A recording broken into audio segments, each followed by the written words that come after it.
បងថ្លៃប្រុសលួចនាំប្អូនថ្លៃស្រីឡើងឋានសួគ៌ស្ងាត់ខណៈដែលប្រពន្ធនិងប្តីរបស់ប្អូនថ្លៃបានត្រឹមដេកយំយក9ពិតជាលាក់មិនចិត្តមែនបែកធ្លាយបងថ្លៃប្រុសម្នាក់លួចផិតក្បត់ប្រពន្ធ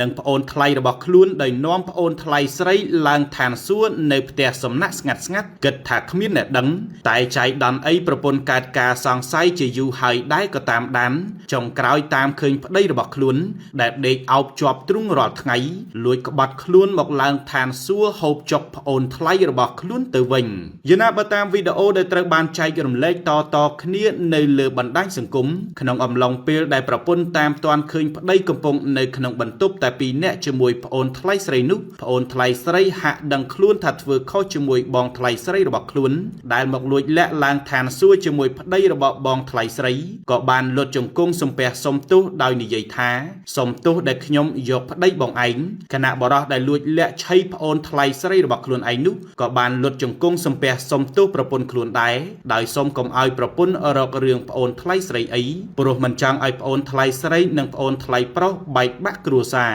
យណាស្របពេលដែលមហាជនបានឃើញវីដេអូផិតក្បត់របស់បរិះស្ត្រីមួយគូនេះហើយមហាជនសែនហួសចិត្តជាខ្លាំងដោយអ្នកខ្លះបានលើកឡើងថាមិនគួរណាសិលធម៌សង្គមធ្លាក់ចុះបែបនេះសោះបងថ្លៃប្អូនថ្លៃចេះគិតធ្វើបែបនេះទៅរួចខណៈអ្នកខ្លះទៀតហួសចិត្តថាខ្លួនជាស្រីលួចផិតប្តីទៅដេកជាមួយបងប្រុសសាច់ថ្លៃរបស់ខ្លួនហើយនៅហ៊ាននិយាយមុខបងស្រីថាខ្លួននឹងទេហៅប្តីរបស់ខ្លួនមកដោះស្រាយជាមួយបងស្រីខ្លួនទៀត